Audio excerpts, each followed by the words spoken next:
A few days ago, President Trump said he didn't know Vice President Harris was a black woman. I'm trying to figure out what all the outrage is about because she's only black when it's time to get elected.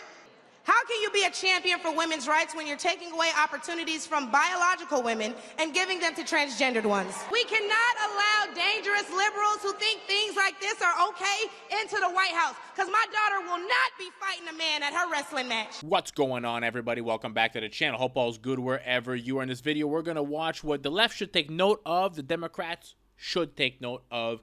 This is what a real strong black woman looks like. Let's watch this MAGA supporter totally crush the Democrats and Kamala Harris. Let's get into it. I'll catch you all on the back end. Now, why don't we jump right into it? See, as a young single mother, I can tell y'all that rent is too damn high. I can tell you that as a young black voter, groceries are too damn high. And as an American citizen, period, seniors like my parents should never have to choose between medicine or food. It should never be the quality of life versus the quantity of life. And I don't want to hear, oh, but we capped the price of insulin and lowered the price of all these medicines. Yeah, but you raised the price of everything else, so it's about time to start telling the truth to Americans and let them know exactly what they're signing up for if they want to vote for Kamala Harris. We need to vote based on facts and not feelings. See, under Harris and Biden, the average Georgia household is losing $1,060 per month, and inflation is at 21.4%. And due to the war on energy, average gas prices have reached record highs for the state.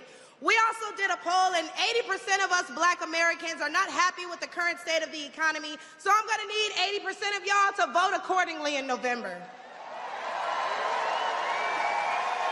They love me, they really love me.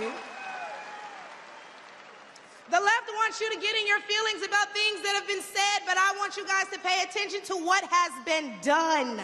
They don't want to talk policy. They just want to use propaganda to steal your vote. The left is trying to tout this woman as a savior for the black community, but all she's done is hurt the black community since she came into the game.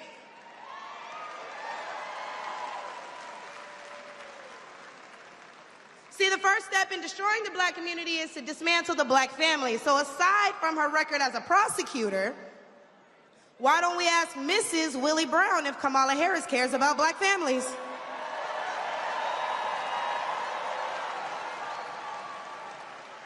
I wonder if Mrs. Willie Brown, a black woman, is also with her. A few days ago, President Trump said he didn't know Vice President Harris was a black woman. I'm trying to figure out what all the outrage is about because she's only black when it's time to get elected.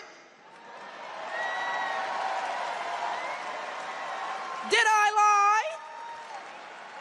The same black people who are mad at Trump for being confused about her race, ethnicity, nationality, whatever, are seemingly forgetting that while you're touting her as a savior for black people, she identifies as an Asian woman. She chose her side and it wasn't ours. When asked if she would ever do anything specifically for black people, she said no. Whereas Trump gave us the Platinum Plan, which specifically uplifted the black community by increasing capital by almost $500 billion, creating 500,000 new black businesses, and would give black churches the ability to fight for federal resources for their communities.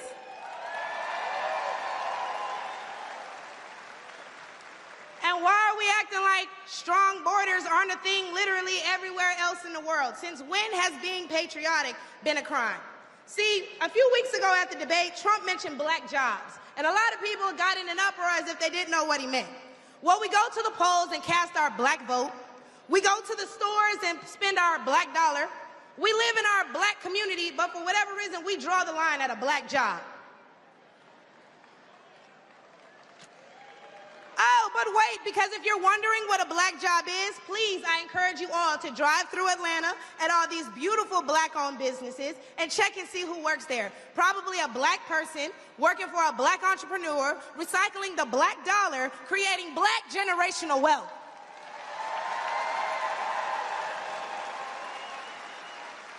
If they come here illegally and they're taking your jobs and your resources, then please believe my cousins in the Appalachians, they're coming for you too.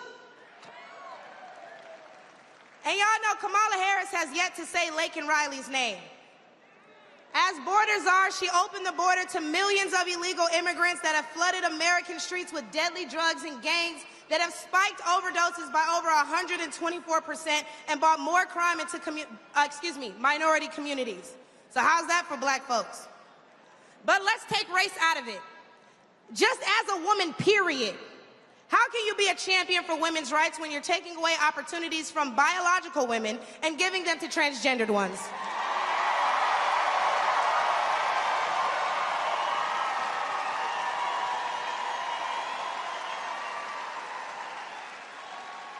I'll wait, y'all, because I wasn't done. See, how can you promote equity for women and you're allowing men to play in women's sports?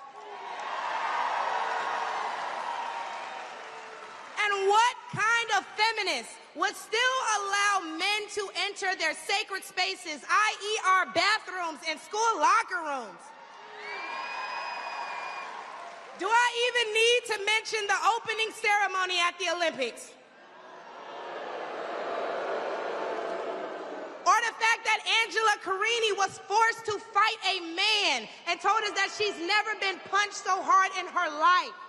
We cannot allow dangerous liberals who think things like this are okay into the White House, because my daughter will not be fighting a man at her wrestling match.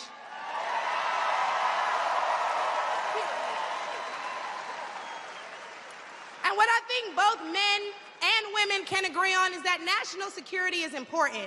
So who would y'all rather see lead us into war if it were so to happen?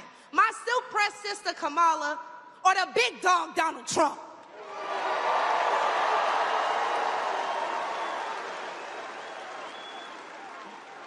And lastly, I cannot get up here without mentioning my farmers, the backbone of this country. And aside from the Biden-Harris administration hurting you guys in ways we can't even comprehend by the rising cost of everything, black farmers suffered even more due to the delays associated with the Inflation Reduction Act signed in 2022. Now, don't let the Biden-Harris administration fool you, because they waited until the 9th hour to sign off on disbursements as a last-minute attempt to garner support. But why would they hurt the agricultural industry? Probably because they're looking forward to making more money in the pharmaceutical one. And speaking of pharmaceuticals, because I promise I'm gonna wrap this up, when they bring up abortion and they talk about protecting your medical freedoms, don't be afraid to mention COVID. The Biden-Harris administration forced Americans to take an experimental vaccine and took away their jobs, their livelihoods, and their freedoms if they refused. Trump gave us a choice and Biden gave us a mandate.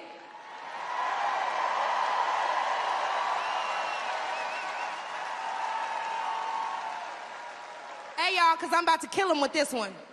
So the next time the left wants to tell you that, hey, abortion is a right and you need to protect your medical freedoms, remember that they took those freedoms away from men and women the second they got in office, and there's nothing stopping them from doing it again.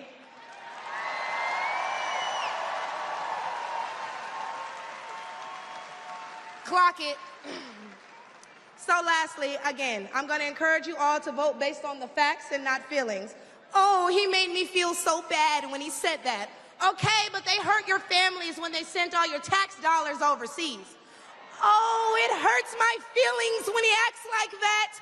Okay, but it hurts all of us when you see an administration failing their country that they were elected to represent. In which case, I'm going to leave y'all with, hey, mama, daddy, I made it.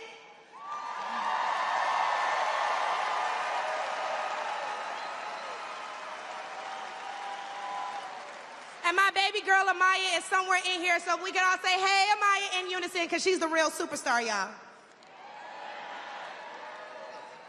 But I'm going to go ahead and let y'all get riled up and ready for Big T himself. Thank you guys for having me. I look forward to seeing you all.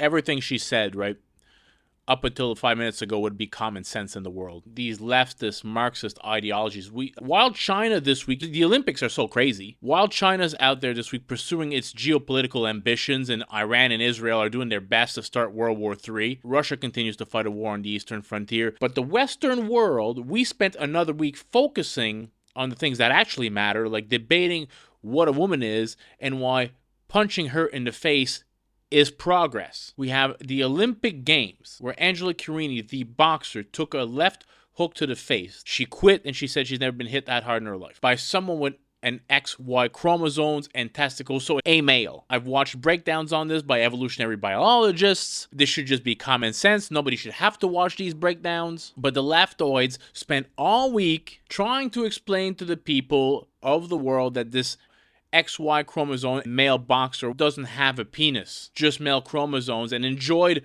the advantages conferred by male puberty, all of them. But no, she just has testicles, you bigots. So yeah, it's 2024 for drag queen's sakes.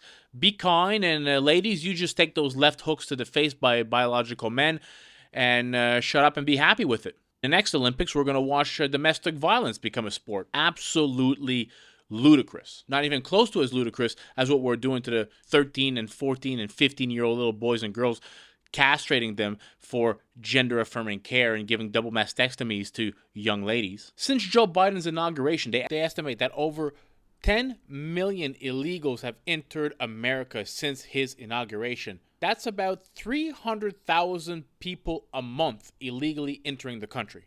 These people are not coming through because they fear the cartel. They're not coming through because they're being abused by their husband. They're not fleeing economic despair or being from war-torn countries. They're coming to America. They're coming there to prosper. They're going there to make money. And we've seen migrants come from over 150 countries. China, Iran, Iraq, Syria, Afghanistan, Somalia, Haiti, Cuba, Venezuela. Pick a country. People are coming through from there, paying the cartel in order to get through to America, through the southern border. You cannot assimilate people at those numbers. It is not possible. Look at what happened in Europe, what's still happening in Europe. This cannot be done. This is too many people. A lot of them are criminals, and I am not saying all of them. I'm sure there's some good people in there, but at the same time, when you are going into a country as a migrant, where you are not a citizen, where you probably don't have a lot of skills to work there, where you might not speak the language, once you don't make money, a lot of these people turn to lives of crime. And we know that not all immigrants are created equal, right? I reacted to a video by Konstantin Kisin not too long ago where he mentions that America takes in hundreds of thousands of Ukrainians, but yet there's no Ukrainians out in the streets stabbing and killing each other. There's no Ukrainian street gangs grooming the next batch of criminals. People cross the southern border in order to come to a country, a very rich country, where they can make money. The economic calculation is risk versus reward, and they figured out that the risk of deportation is worth it because the reward of making a lot of money is there. And what they do, like this lady said, is they take jobs from low-skilled Americans. Not just blacks, not just whites, everybody that is considered a low-skilled American. The left will try to tell you that, they're taking jobs that Americans don't want to do, but that is not true. Some employers would rather pay an illegal in order to say, do something of a low-skilled, right? Box something, stock shelf, 50 cents on the dollar, versus paying minimum wage for an American person. And she's right when she says that Kamala Harris has never mentioned Laken Riley's name, and she never, ever will. The lady's never been to the border. The border czar herself, never been there. There's mass movements of people with one single goal, and that is to cross the southern border. A lot of them, we talked about the fentanyl crisis a lot on this channel. Over 100,000 people in America die every year of fentanyl. Where do you think the fentanyl comes from? It comes from the cartel. It comes through the southern border with a flood of illegal immigrants that nobody can track. The way you stop this is you have to stop the risk-reward calculation. You have to make the deportation or the punishment that they face from crossing the southern border severe enough that they don't do it. That the risk of making the money is not worth it. $200 billion a year is spent by American taxpayers in order to give Medicare, housing, and food to illegal migrants. How much of that $200 billion do you think it would take to shut down the southern border? It's insane. During the Biden ad, border crossing agents became like Walmart greeters. Deportation agents were like chained to their desk. Mostly anyone who showed up was guaranteed entry. Unaccompanied, like, quote-unquote, children under 17, parents with children, pregnant women were able to skip the line. documentation to prove who any of these people were not required or minimal at best. The border's a major freaking problem, and it has to stop. I hope you all enjoyed this video. If you did, smash that thumbs up button. Consider subscribing to the channel. Help it grow. I'll catch you all in the next video. Peace out, everybody.